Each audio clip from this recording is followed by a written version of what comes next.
In the summer of 1867, in a remote farming community outside Sedalia, Missouri, an 8-year-old Timothy Caldwell became the subject of the most disturbing medical case study ever documented in the American Midwest. Dr. Samuel Harding, the region's only physician, filled 3 leather-bound journals with observations of a child whose behavior defied every principle of human nature known to 19th-century medicine. The boy appeared normal, even charming to casual observers, but beneath his innocent exterior lay something that medical science of the era simply could not explain. For 6 months, 3 people died in accidents around Timothy Caldwell, along with dozens of farm animals found dead under mysterious circumstances. 11 people who had all in some way crossed paths with a child whose smile never reached his pale blue eyes. The official records were sealed by local authorities and hidden away for over a century, but the truth about Timothy Caldwell reveals a darkness that challenges everything we thought we knew about the capacity for evil in childhood. Before we continue with the story of Timothy Caldwell and the terror that gripped Sedalia County, if this story intrigues you, make sure to subscribe to our channel and ring that notification bell so you never miss our deep dives into America's darkest historical mysteries. And please let us know in the comments what state or city you're listening from. We love hearing from our community of mystery enthusiasts around the world. The events that would make Timothy Caldwell infamous began not with violence, but with loss. The Missouri of 1867 was a state still bleeding from the wounds of civil war. Towns like Sedalia had sent their young men to die on distant battlefields, leaving behind widows, orphans, and communities struggling to rebuild. The Caldwell farm, nestled in a valley 15 miles south of town, had once been prosperous. James and Martha Caldwell had built their homestead with dreams of raising cattle and corn, but those dreams died with James at the Battle of Wilson's Creek in 1861. Martha tried to maintain the farm alone, but consumption took her lungs in the bitter winter of 1865. Their son Thomas, barely 21, inherited land he couldn't work and debts he couldn't pay. When Thomas received word that his brother William had died at Andersonville prison, leaving behind a widow and 8-year-old son, he saw both burden and opportunity. The boy Timothy would need a home, and Thomas needed help with the endless work of farming. Thomas Caldwell was a hard man, made harder by war and loss. His wife Sarah had grown sharp-tongued and bitter during their childless years. Neither was particularly suited for raising a child, especially one who arrived at their door in the spring of 1866, carrying nothing but a small cloth bag and eyes that seemed far too old for his young face. Timothy Caldwell was small for his age, with pale skin that burned easily in the Missouri sun, and blonde hair that his Aunt Sarah kept cut short to keep the lice away. He spoke little of his life before the farm, offering only fragments when pressed. His father had been a soldier. His mother had coughed blood. He had lived with neighbors for a while after she died. What struck adults most about Timothy was his politeness. He always said, "Yes, sir," and "Yes, ma'am." He never complained about work or punishment. He seemed in every way to be the model of a well-behaved child. Dr. Samuel Harding first encountered Timothy in June of 1866, when the boy accompanied his uncle to town for supplies. Harding, a graduate of the Missouri Medical College and one of the few formally trained physicians west of St. Louis, had developed a keen eye for reading people during his years treating both Union and Confederate soldiers. Something about the Caldwell boy unsettled him, though he couldn't identify what. The child was perfectly respectful, Harding would later write in his journal. He answered questions directly, maintained appropriate eye contact, and displayed none of the fidgeting or shyness typical of rural children encountering strangers. Yet, I found myself deeply uncomfortable in his presence. His gaze held an intensity that seemed to suggest he was studying me with the same clinical interest that I typically reserved for my patients. The farming community around Sedalia was small enough that everyone knew everyone else's business. The Caldwell farm was isolated, but not so isolated that neighbors didn't notice things. Mrs. Eleanor Patterson, whose property bordered the Caldwell land, would often see Timothy working in the fields or tending to the livestock. She remarked to her husband that the boy worked with unusual focus for a child his age, never seeming to tire, never stopping to play or rest as children naturally do. It was like watching a little machine, she told her husband Samuel over dinner one evening. He'd worked steady from sunrise to sunset, never complaining, never slowing down. Ain't natural for a boy to have no play in him at all. The Patterson farm kept chickens, and Ella noticed that her birds became agitated whenever Timothy was near the property line. They would cluster together, squawking and ruffling their feathers, refusing to venture close to the fence that separated the properties.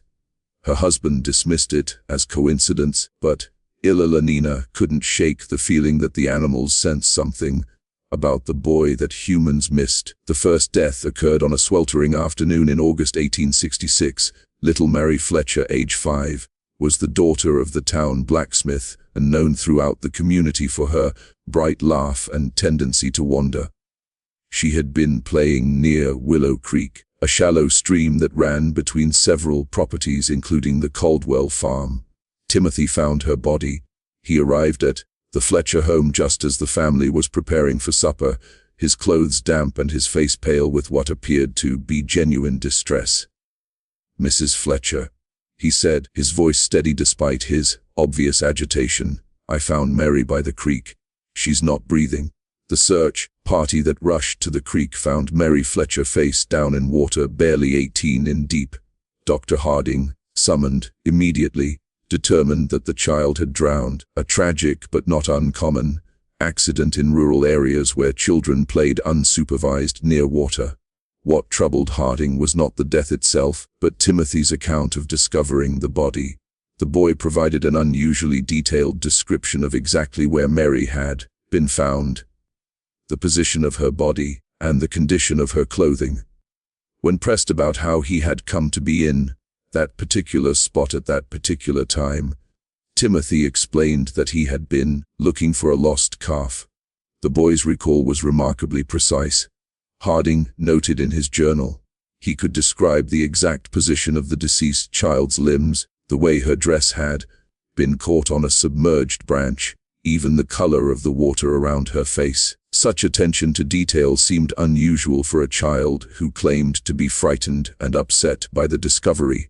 Thomas Caldwell, when questioned, confirmed that one of their calves had indeed gone missing that morning, and that he had sent Timothy to search the creek area. The calf was found 2 days later, healthy and grazing in a meadow nearly a mile from where Mary Fletcher had drowned. The Fletcher family, devastated by their loss, received Timothy's sympathy with gratitude. He had, after all, been the one to find their daughter and alert them immediately. At the funeral, Timothy sat quietly with his aunt and uncle, his head bowed respectfully throughout the service.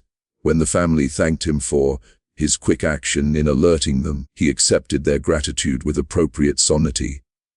"I wish I could have found her sooner," he told Mary's father, his voice carrying just the right note of regret and sorrow.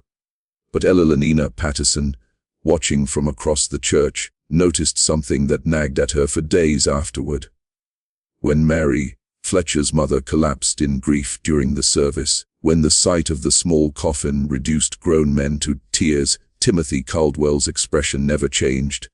His head was bowed in apparent sorrow, but when he thought no one was looking, his pale blue eyes remained dry and watchful, taking in every detail of the scene around him. The second death came 3 weeks later. Old Henrik Len, a Norwegian immigrant who had worked as a logger before arthritis forced him into retirement, was found at the bottom of a rocky outcrop known locally as Devil's Bluff. The bluff overlooked the creek where Mary Fletcher had drowned, and Henrik was known to climb there regularly to check on the wild beehives he tended. Once again, Timothy Caldwell was involved in the discovery. He had been walking home from town when he spotted something unusual at the base of the bluff. "I saw Mr. Lawson's hat caught on a thorn bush," Timothy told the gathering crowd. "I called out to him but got no answer, so I climbed down to look." Henrik Larsson was dead, his neck broken from what appeared to be a fall from the top of the 40th bluff. Dr. Harding's examination revealed that the old man had likely died instantly upon impact. The only unusual aspect of the scene was the presence of several dead bees scattered around the body, far more than would typically be found away from a hive. Mr. Larsson knew those bluffs better than any man in the county, Samuel Patterson told Dr. Harding after the examination. He'd been climbing up there for 3 years, never had so much as a stumble. Don't make sense he'd fall now. Timothy, when questioned, suggested that perhaps the old man had been stung by bees and lost his footing. He was always talking about how angry they get when you disturb them. The boy said maybe they swarmed him and he got confused. Dr. Harding found Timothy's explanation plausible, but something about the scene bothered him. The dead bees were all clustered in a small area directly around Henrik's body. If the old man had disturbed a hive at the top of the bluff, there should have been more evidence of bee activity along his presumed path of flight and fall. Instead, it appeared as though the bees had somehow been concentrated around the impact site. When Harding climbed to the top of the bluff to examine the beehives, he found them intact and showing no signs of recent disturbance. The worker bees were active but not agitated, going about their normal business of gathering nectar from the late summer wildflowers. The third death shattered any illusions about coincidence. In September 1866, 6-year-old Jacob Mills vanished while playing in the woods near his family's cabin. His body was found 4 days later, in an abandoned well nearly half a mile from where he had last been seen. Timothy Caldwell had volunteered to join the search party. For 3 days, Timothy searched alongside the adult volunteers, showing remarkable endurance for a child his age. He seemed to know the woods intimately, guiding searchers through areas that even long-time residents found difficult to navigate.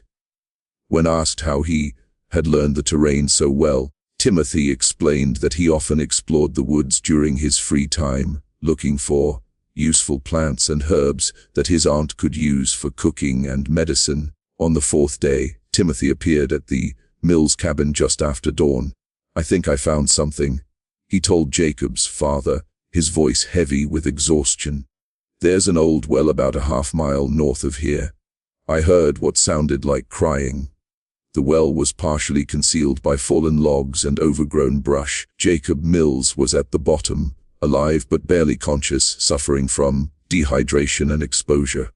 Dr. Harding was summoned immediately, but the boy died within hours of being pulled from the well, his small body unable to recover from the ordeal. The child had been at the bottom of that well for nearly 4 days, Harding wrote in his journal. The fact that Timothy Caldwell was able to locate him in such an obscure location raises troubling questions. How extensive is the boy's knowledge of the local terrain? What other hidden dangers might he be aware of? More troubling still was Timothy's behavior during Jacob's final hours. While the Mills family maintained a vigil around their dying son, Timothy sat quietly in the corner of the cabin, apparently praying. But Dr. Harding, positioned where he could observe the boy without being noticed, saw something that deeply disturbed him. Timothy wasn't praying. His lips were moving, but his eyes were fixed on Jacob Mills with an intensity that seemed almost scientific. He appeared to be cataloging every detail of the dying child's condition. The labored breathing, the pale skin, the way consciousness flickered in and out. When Jacob finally died, Timothy's expression showed no grief or shock. Instead, there was something that Harding could only describe as satisfaction. After the funeral, Dr. Harding made an excuse to visit the abandoned well where Jacob had been found. The site troubled him for reasons he couldn't articulate. The well was indeed well hidden, concealed by natural debris that would have taken considerable effort to move. Yet Timothy had claimed to hear crying from this location, a claim that seemed improbable, given the depth of the well and the amount of brush covering it. As Harding examined the scene more carefully, he noticed something that the initial rescue party had missed in their urgency to save Jacob Mills. Around the rim of the well, The debris had been arranged with unusual precision. Logs and branches that should have fallen randomly showed signs of deliberate placement, creating a natural-looking camouflage that would be nearly impossible to spot unless one knew exactly where to look. The implications were too disturbing to voice aloud, but Harding could not shake the suspicion that Jacob Mills had not simply fallen into the well. Someone had placed him there, and someone had carefully concealed the location until the boy was too weak to survive rescue. That evening, Harding began keeping detailed notes about Timothy Caldwell. If his suspicions were correct, the boy posed a danger to the entire community. But suspicions were not evidence, and evidence was exactly what Harding lacked. The problem was that Timothy Caldwell was by all appearances a model child. He attended church regularly with his aunt and uncle, sitting quietly through services and reciting prayers with appropriate reverence. He worked diligently on the farm, completing tasks that would challenge many adult workers. He spoke respectfully to his elders and showed proper deference to authority figures. Most importantly, Timothy had plausible explanations for his presence at each tragedy.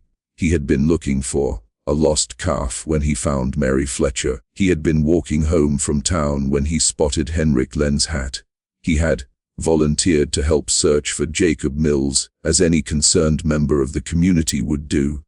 But Harding's medical training had taught him to look beyond surface appearances. In treating wounded soldiers, he had learned to recognize the signs of men who killed not from patriotic duty or desperate necessity, but from something darker and more fundamental. There was a coldness in such men, a disconnection from normal human emotion that manifested in subtle ways, too little reaction to horror, too much interest in suffering, an ability to discuss violence with clinical detachment. Timothy Caldwell displayed all of these characteristics, but compressed into the body and face of an 8-year-old child. Dr. Harding's investigation began in earnest in October 1866. Using his position as the community's physician, he made regular visits to farms and homes throughout the area, ostensibly checking on the health of families still recovering from the hardships of war. In reality, he was gathering information about Timothy Caldwell. What he discovered painted a disturbing picture of a child who seemed to exist at the center of an ever-widening circle of misfortune. Livestock on neighboring farms had been dying at unusual rates, not from disease, but from what appeared to be accidental injuries.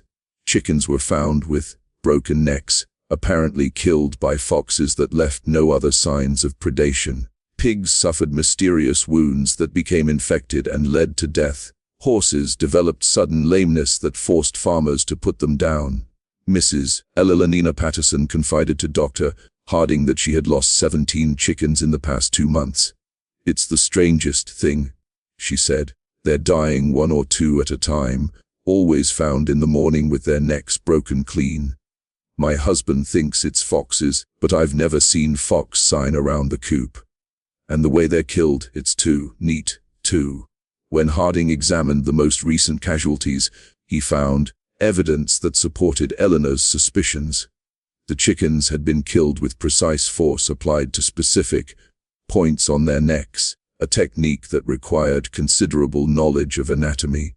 It was not the random violence typical of predator attacks, but something much more deliberate and controlled. Similar patterns emerged on other farms. James Wickham had lost 3 calves to what he described as freak accidents, animals that had somehow managed to strangle themselves on ropes or wedge their heads in fence rails in ways that defied logical explanation. Robert Dunham's prize bull had fallen into a ditch and broken its leg despite being one of the most sure-footed animals in the county.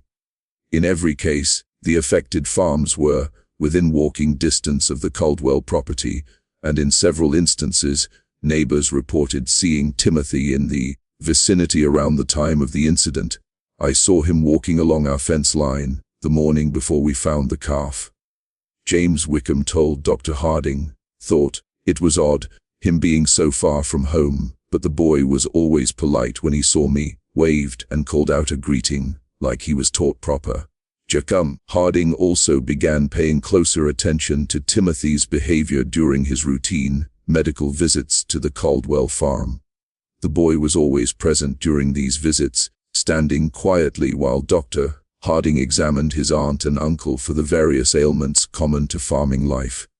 But Harding noticed that Timothy watched these examinations with unusual interest, asking questions about anatomy and medical procedures that seemed advanced for a child his age. "How do you know if someone's really dead?"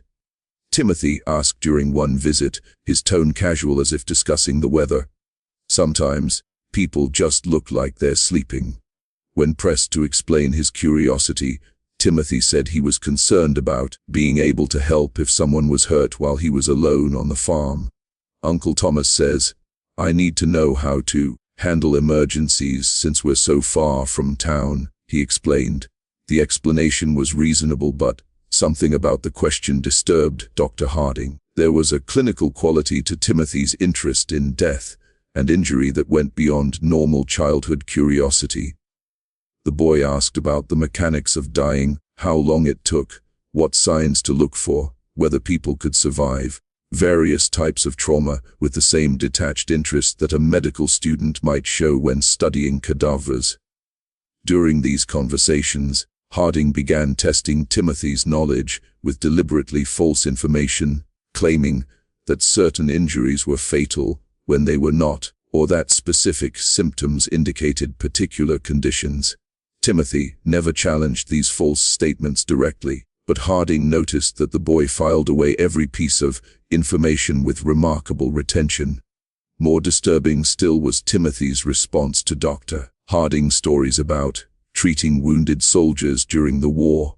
While most children showed appropriate shock or sadness when hearing about battlefield injuries, Timothy listened with rapt attention, asking detailed questions about wound patterns, blood loss, and survival rates. "Did they scream a lot when you cut off their arms?"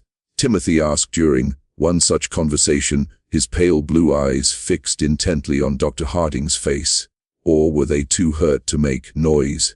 The question, delivered in Timothy's characteristically polite tone, sent a chill through Dr. Harding that he would never forget. By November 1866, Dr. Harding had filled nearly 2 complete journals with observations about Timothy Caldwell. The picture that emerged was that of a child who possessed an adult's understanding of violence and death, combined with a complete absence of normal human empathy. But documentation was not the same as evidence, and evidence was what Harding would need if he hoped to protect the community from what he increasingly believed was a dangerous predator. The opportunity to gather that evidence came when Thomas Caldwell injured his back during the fall harvest. The injury required bed rest and daily medical visits, giving Dr. Harding unprecedented access to the Caldwell household. During these visits, he began engaging Timothy in longer conversations, carefully probing to understand the extent of the boy's knowledge and the nature of his thoughts. What he discovered exceeded his worst fears. Timothy Caldwell had been conducting experiments on living creatures for months, possibly years. Using a combination of careful questioning and direct observation, Dr. Harding determined that the boy had been systematically capturing and torturing small animals, studying their responses to various forms of injury and distress. Timothy had mentioned the cave during one of their conversations, describing it as a place where he went to think and be alone. When Dr. Harding investigated the site, he found a carefully organized collection of animal bones, crude surgical instruments fashioned from farm tools, and a series of detailed drawings that documented various experiments in torture and mutilation. The drawings were the most disturbing discovery.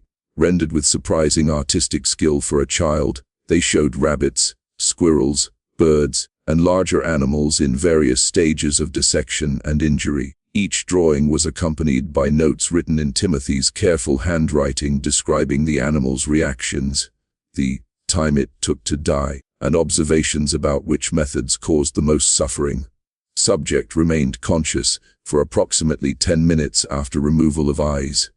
Read one notation beside a detailed drawing of a rabbit. Vocalizations decreased gradually. Movement ceased after application of pressure to throat. Dr. Harding realized that Timothy had been using the community's animals as subjects for increasingly sophisticated experiments in cruelty. The accidental deaths on neighboring farms were actually the result of Timothy's desire to test his methods on larger subjects. But the most chilling discovery was a newer set of drawings that showed human figures instead of animals. These sketches depicted children and adults in various poses of distress and injury, each accompanied by speculative notes about human anatomy and potential methods of causing harm. One drawing showed a figure that was unmistakably Mary Fletcher, the first child to die. Another depicted Henrik Len. A third showed Jacob Mills at the bottom of a well, with detailed annotations about the effects of dehydration and exposure on the human body. Timothy Caldwell had not simply been present when these people died. He had planned their deaths, executed those plans with methodical precision, and documented the results for future study. As Dr. Harding would soon discover, the horror in Sedalia County was far from over.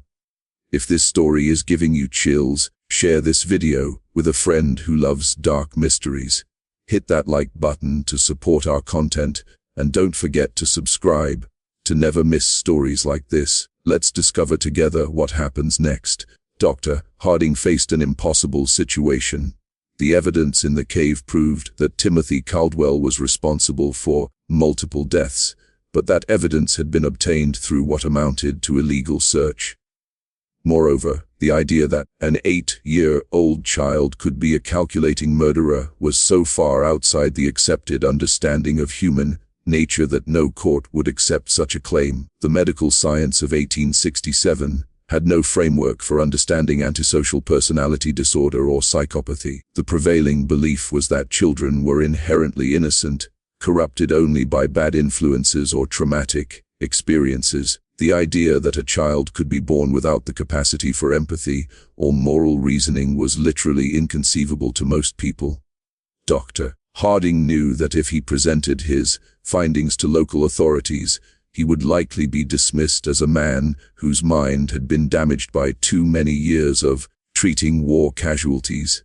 The evidence would be explained away. Timothy would be defended as a traumatized orphan acting out his grief, and the killings would continue. Instead, Dr. Harding decided to confront Timothy directly. During his next visit to the Caldwell farm, he asked the boy to walk with him to check on the livestock in the far pasture. Once they were alone, Dr. Harding revealed what he had discovered in the cave. Timothy's reaction was not what Dr. Harding had expected. The boy showed no surprise, no denial, no fear at being caught. Instead, he listened calmly as Dr. Harding described the drawings and notes, occasionally nodding as if confirming the accuracy of the doctor's observations. "You're not going to tell anyone?" Timothy said. When Dr. Harding finished speaking, it was not a question or a plea, but a statement of fact delivered with absolute confidence. "Why wouldn't I?" Dr. Harding asked, genuinely curious about the boy's reasoning. Timothy smiled, the first genuine expression of emotion that Dr. Harding had ever seen on his face. "Because no one would believe you," he said, "and because you're curious about what I'll do next." The boy was right on both counts. Dr. Harding knew that his claims would sound like the ravings of a man losing his sanity, but Timothy had also identified something that the doctor was reluctant to admit, even to himself: a scientific fascination with observing the development of what might be the most dangerous human being he had ever encountered. "How long have you been doing this?" Dr. Harding asked. "Since I was 5, Timothy replied, matter-of-factly. "Maybe earlier. I started with insects, then mice, then bigger things. It's interesting to see how different animals react to the same treatments, and the people who died." Timothy shrugged. "They were experiments too. I wanted to see if people would react the same way as animals. They do mostly, but they're better at understanding what's happening to them. That makes it more interesting." Dr. Harding felt a chill that had nothing to do with the November air. "What are you planning to do next?" Timothy considered the question seriously before answering. I need to find out what happens when you hurt someone who trusts you completely. Someone who wouldn't suspect anything until it was too late. The implication was clear. Timothy was planning to kill his aunt and uncle. Dr. Harding knew he had perhaps days, possibly only hours, before Timothy acted on his plans. The boy had revealed his intentions with the casual confidence of someone who believed himself untouchable, and past experience suggested that Timothy did not delay once he had decided on a course of action. That evening, Dr. Harding visited Sheriff William Crawford in Sedalia.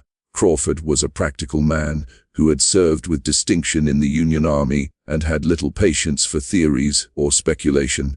But he also trusted Dr. Harding's judgment and was willing to listen to evidence regardless of how unusual the circumstances might be. Dr. Harding presented his case carefully, focusing on verifiable facts rather than psychological theories.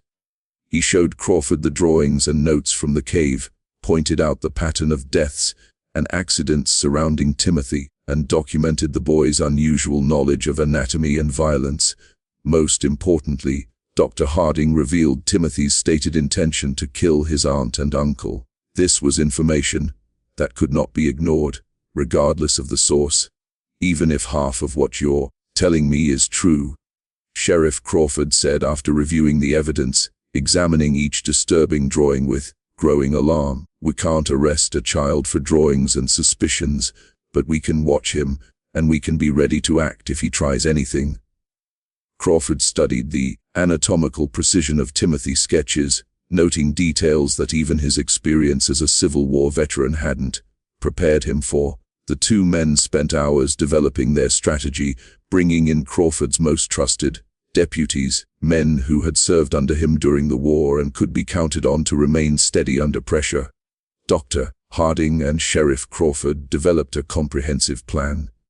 Dr. Harding would arrive at the Caldwell farm at his usual time, bringing Lodem ostensibly for Thomas's pain management, but actually to keep both Thomas and Sarah sedated enough to prevent Timothy from harming them easily. Sheriff Crawford and his deputies would position themselves strategically around the farm property, close enough to respond quickly, but far enough away to avoid detection. The plan was put into effect the following morning. As Dr. Harding approached the farmhouse in his buggy, he noticed immediately that something was different. The usual morning sounds of farm activity, chickens pecking in the yard, pigs grunting in their pen, were absent. The property held an unsettling quiet that made his skin crawl. Timothy appeared in the doorway before Dr. Harding had even climbed down from his buggy. The boy stood perfectly still, his pale blue eyes tracking the doctor's movements with predatory focus. He was dressed in his usual work clothes, but Dr. Harding noticed that Timothy's sleeves were rolled up past his elbows, and his hands appeared to have been scrubbed recently, the kind of thorough cleaning that suggested preparation for messy work. "Good morning, Dr. Harding," Timothy said, his voice carrying its characteristic politeness, but something underneath had changed. There was an anticipation there, an excitement that the boy was struggling to contain. "I've been waiting for you." The words sent a chill through Dr. Harding. Timothy's use of waiting suggested that he had been expecting this visit, had perhaps even been counting on it as part of whatever plan he had set in motion. Inside the house, Dr. Harding found Thomas and Sarah Caldwell in their bedroom, both apparently sleeping peacefully. But as he approached Thomas's bed to check his condition, he noticed that the man's breathing was unusually shallow, and his skin had taken on a grayish pallor that suggested more than natural sleep. "What did you give them?" Dr. Harding asked quietly, not turning to look at Timothy, but knowing the boy was watching every move he made. "Just some herbs I found in the woods," Timothy replied, his tone innocent, but his choice of words deliberate. "There are so many interesting plants growing wild around here. Some of them have very useful properties." Dr. Harding checked Thomas's pulse and found it weak but steady. Sarah showed similar symptoms. She was deeply unconscious but still alive. Whatever Timothy had used, he had been careful about the dosage. The boy wanted his victims helpless but alive, at least for now. They're not going to wake up for several hours. Timothy continued conversationally. That should give us plenty of time to talk without interruption. The conversation that followed was unlike anything Dr. Harding had ever experienced. Timothy spoke about murder and torture with the clinical detachment of a medical professor discussing anatomy. He described his experiments on animals and humans with scientific precision, explaining his methodologies and the insights he had gained from each death. Mary Fletcher taught me that drowning is actually quite slow, Timothy said, settling into a chair as if beginning a pleasant afternoon chat. Everyone thinks people just slip under the water and disappear, but that's not how it works at all. There's struggling and panic, and this interesting pattern of breathing attempts before the person finally gives up. I had to hold her down for almost 3 minutes before she stopped fighting. Dr. Harding felt his blood turn to ice. You held her under the water? Timothy nodded eagerly. She was playing by the creek, and I told her I'd found a pretty stone on the bottom.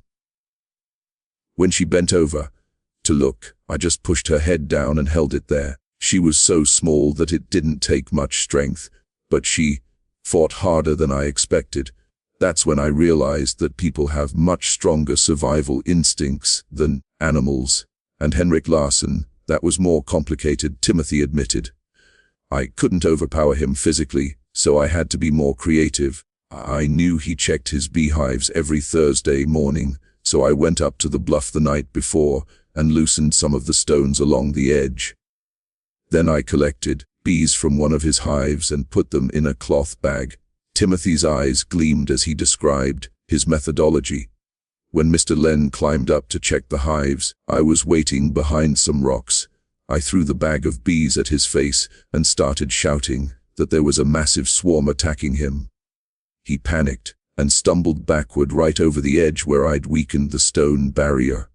The fall killed him instantly, just like I calculated it would. And Jacob Mills. Jacob was the most interesting of all, Timothy said, his voice taking on the tone of a teacher sharing a particularly fascinating lesson.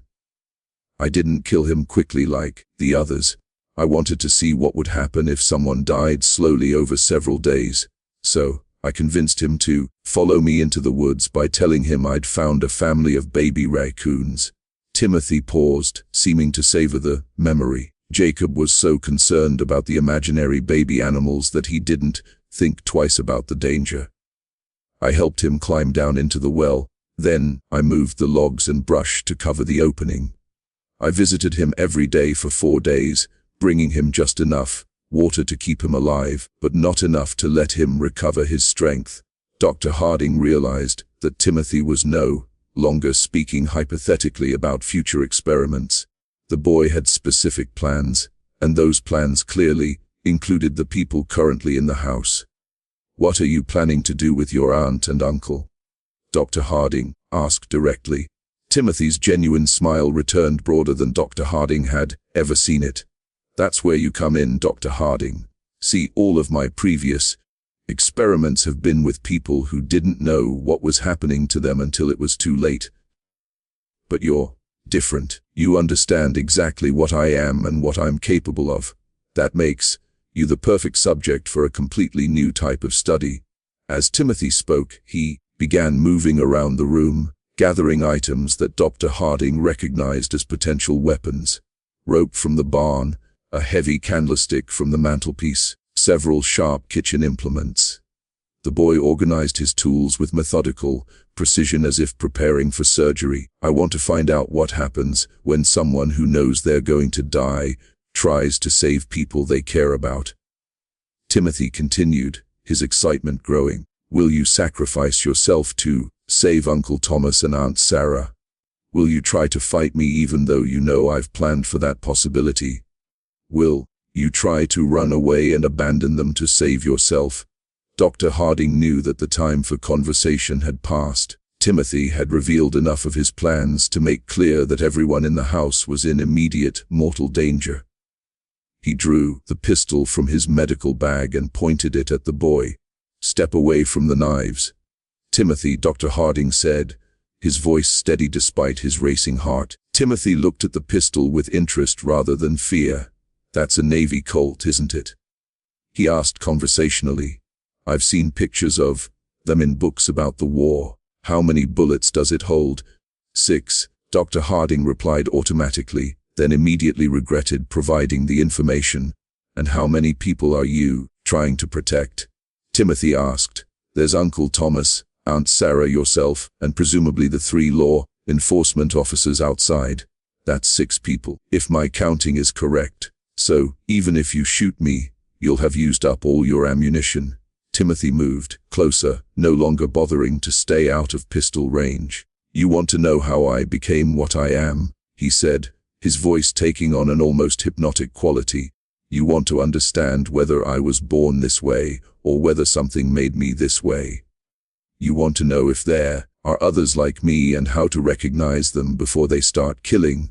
Each statement was true, and Timothy's ability to identify and exploit Dr. Harding's intellectual curiosity was as frightening as his capacity for violence. The boy understood people well enough to predict their behavior and manipulate their responses, even when they knew they were being manipulated. The confrontation came as Timothy approached his sleeping uncle with a length of rope in his hands. Dr. Harding stepped forward to intervene, but Timothy moved with surprising speed and strength, producing the kitchen knife and slashing at the doctor's arm. The struggle that followed was brief but violent. Timothy fought with the desperate ferocity of a cornered animal, using the knife with skill that spoke of considerable practice. The boy was smaller and weaker than Dr. Harding, but he was also faster and more agile, and he fought with the calculated precision of someone who had studied anatomy extensively.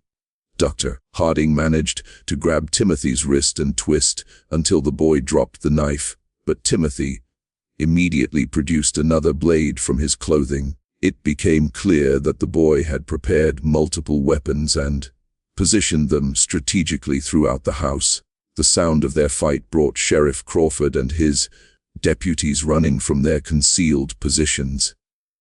They burst through the back door to find Dr.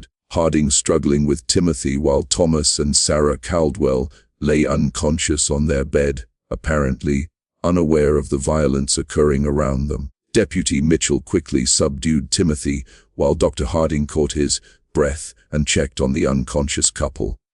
When the dust settled, Timothy Caldwell sat calmly in the corner of the room, his clothes torn and his face bloodied, but his pale blue eyes still holding that same cold intelligence that had first disturbed Dr. Harding so many months earlier. "You can't prove anything," Timothy said as the deputies secured him with ropes. "Nobody will believe that a child did all those things." Sheriff Crawford looked down at the boy with a mixture of disgust and fascination. "Maybe not," he said, "but we don't have to prove everything. Attempting to murder your family is enough to see you locked up regardless of your age." Timothy smiled at that, the same genuine expression of emotion that Dr. Harding had seen the day before. "You won't hang me," he said with absolute confidence. "I'm too young and I'm too interesting. Someone will want to study me instead." Just when we thought we'd seen it all, the horror in Sedalia County intensifies. If this story is giving you chills, share this video with a friend who loves dark mysteries. Hit that like button to support our content, and don't forget to subscribe to never miss stories like this. Let's discover together what happens next. Timothy Caldwell was wrong about his fate, but right about the impossibility of proving his crimes. When Sheriff Crawford attempted to present the evidence from the cave to county prosecutors, he encountered exactly the resistance that Dr. Harding had predicted. The drawings and notes were dismissed as the products of a disturbed child acting out trauma from his parents' deaths. The pattern of accidents and deaths was attributed to coincidence, compounded by Timothy's unfortunate habit of being helpful during emergencies. The attempted murder of Thomas and Sarah Caldwell, however, could not be explained away. 3 law enforcement officers had witnessed Timothy attacking his sleeping relatives with clear intent to kill. Even the most sympathetic observers could not argue that an 8-year-old boy would attack family members with a knife unless something fundamental was wrong with his character. The legal system of 1867 had no framework for dealing with violent children. Timothy was too young for adult prosecution, but too dangerous for simple placement in an orphanage or reformatory. The case created unprecedented challenges for Missouri's justice system, attracting attention from legal scholars and medical professionals throughout the region. After weeks of legal wrangling and consultation with experts from as far away as Boston and Philadelphia, a compromise was reached. Timothy would be remanded to the custody of the Missouri State Hospital for the Insane in Fulton, where he would be studied and treated by the most advanced alienists available in the region. The decision satisfied no one completely. Prosecutors wanted Timothy tried as an adult for murder, while defense attorneys argued that no child so young could be held responsible for his actions. Medical professionals were divided between those who believed Timothy could be rehabilitated and those who considered him incurably dangerous. Dr. Samuel Harding volunteered to accompany Timothy to the hospital and remained there for 3 months, documenting the boy's behavior and working with hospital staff to develop understanding of what they were dealing with. The resulting case study became one of the first systematic examinations of antisocial behavior in children, though it would not be published until decades after the events. Timothy adapted to hospital life with the same calculating intelligence he had shown on the farm. He quickly learned to mimic appropriate emotions and responses, convincing several staff members that he was making remarkable progress in overcoming his traumatic episodes. Timothy would cry convincingly when discussing his crimes, express remorse that seemed genuine, and display what appeared to be authentic gratitude for the care he was receiving. But Dr. Harding observed that Timothy was merely studying the people around him, learning to manipulate them more effectively. The boy had created what amounted to a comprehensive catalogue of human emotional responses, and he could reproduce these signals with remarkable accuracy despite feeling none of the underlying emotions himself. The subject displays remarkable cognitive abilities coupled with complete absence of genuine emotional response. Dr. Harding wrote in his detailed reports, he has learned to simulate normal human reactions with sufficient skill to deceive casual observers, but extended observation reveals the performance to be entirely artificial. Timothy understands happiness as the face people make when they want something good to continue, and sadness as the face people make when they want others to help them, but he has never actually experienced either emotion himself.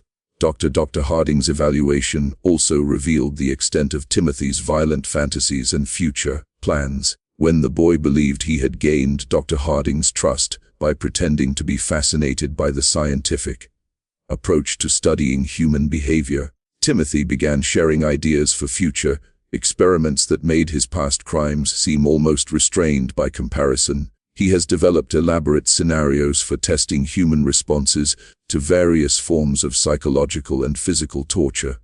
Dr. Harding reported confidentially, his plans demonstrate remarkable creativity and attention to detail as well as a sophisticated understanding of human psychology.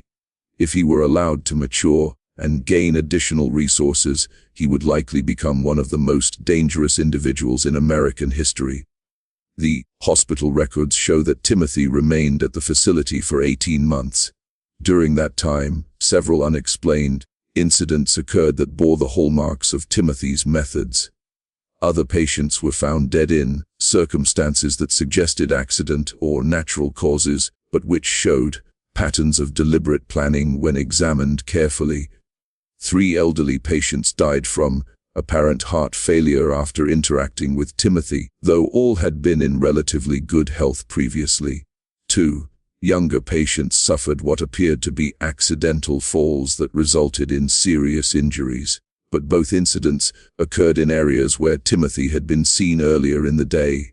Most disturbing were the reports of patients who claimed Timothy had been visiting them at night, standing silently beside their beds. and watching them sleep. Hospital staff who worked closely with Timothy also began experiencing unusual problems. Several nurses reported persistent nightmares after spending time with the boy, dreams that often featured detailed scenarios of violence and death. 2 attendants requested transfers to other wards, claiming that they felt constantly watched, even when Timothy was supposedly confined to his room.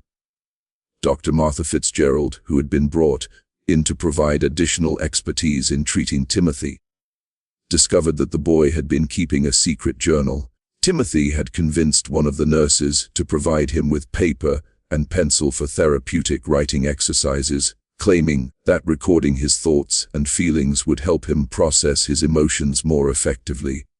The journal appeared to contain exactly what Timothy had claimed: daily entries describing his thoughts, his regrets about past actions, and his hopes for future rehabilitation. The writing was appropriately childlike in its language and emotional content, and it painted a picture of a deeply troubled but fundamentally redeemable young person struggling to overcome traumatic experiences.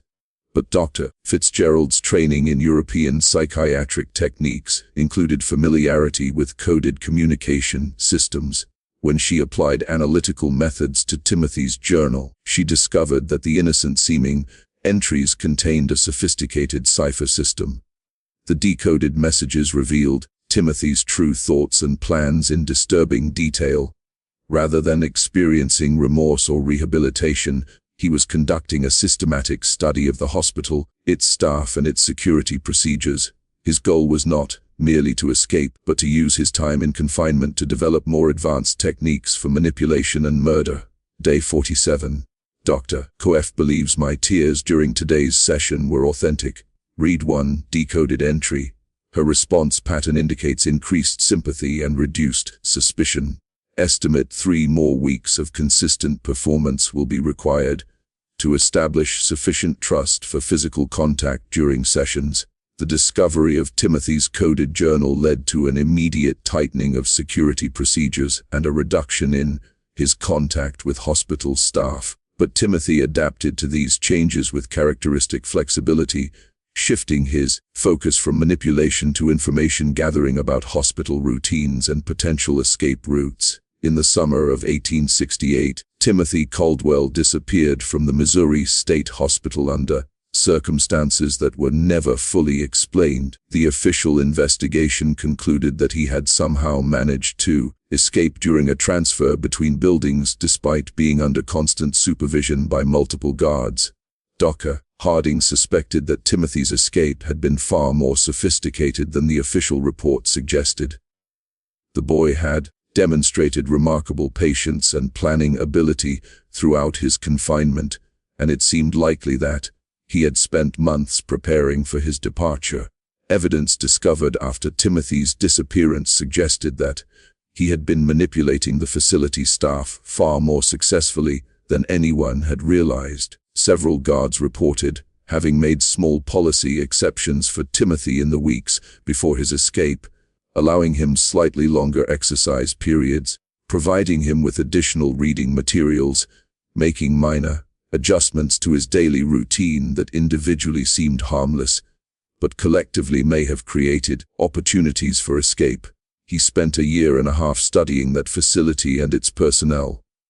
Dr. Harding wrote in his final report on the case. By the time he made his move, he understood the psychology of every person who worked there better than they understood themselves. His escape wasn't an act of desperation. It was the culmination of a carefully executed plan. In the months and years following Timothy's disappearance, Dr. Harding began collecting reports of suspicious deaths and accidents throughout the Midwest. Many of these incidents bore hallmarks that seemed consistent with Timothy's methods: carefully staged accidents that resulted in death, evidence of systematic torture of animals, and the presence of a child who seemed unusually helpful and emotionally mature. The challenge was that Timothy would now be older, potentially strong enough to overpower adult victims, and certainly sophisticated enough to avoid the mistakes that had led to his original capture. His time of intensive study in human psychology combined with his natural intelligence and complete lack of moral restraint, had created something unprecedented in American criminal history. Dr. Harding spent the remaining years of his career tracking these reports and attempting to develop a comprehensive understanding of what Timothy Caldwell represented. His private journals, discovered after his death in 1891, contained hundreds of pages documenting cases that might have involved Timothy, along with theoretical discussions about the nature of evil and the possibility that some individuals might be born without the capacity for moral reasoning.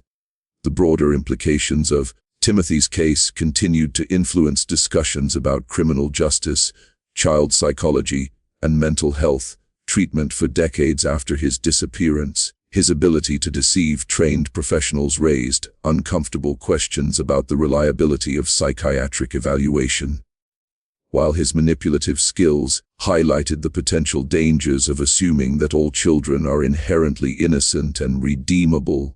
The Caldwell farm was abandoned after Thomas and Sarah recovered from their ordeal. Neither could bear to remain in the place where they had unknowingly harbored a killer for nearly 2 years. The property eventually reverted to the county and was sold to developers in the 1890s, but local residents avoided the area for decades afterward. The cave where Timothy had conducted his experiments was sealed by Sheriff Crawford shortly after the boy's arrest, but the location was never forgotten by those who knew of its significance. Local legend claimed that the cave was cursed and that animals would not graze in the surrounding area. Dr. Harding's journals were donated to the Missouri Historical Society in 1923 by his daughter, who felt that the scientific value of her father's observations outweighed concerns about the disturbing nature of the content.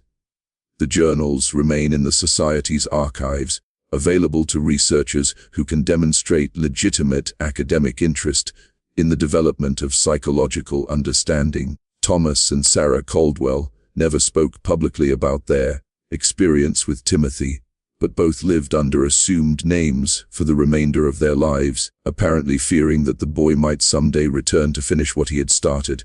Sarah died in 1889, and Thomas followed in 1894. Neither ever had children of their own. In his final journal entry, written just days before his death in 1891, Dr. Harding reflected on the broader implications of Timothy's case. "I have spent 24 years trying to understand what Timothy Caldwell represented, and I fear I have reached a disturbing conclusion. Timothy was not an aberration. He was a glimpse into what human beings might become when stripped of the moral and emotional constraints that we consider fundamental to our nature.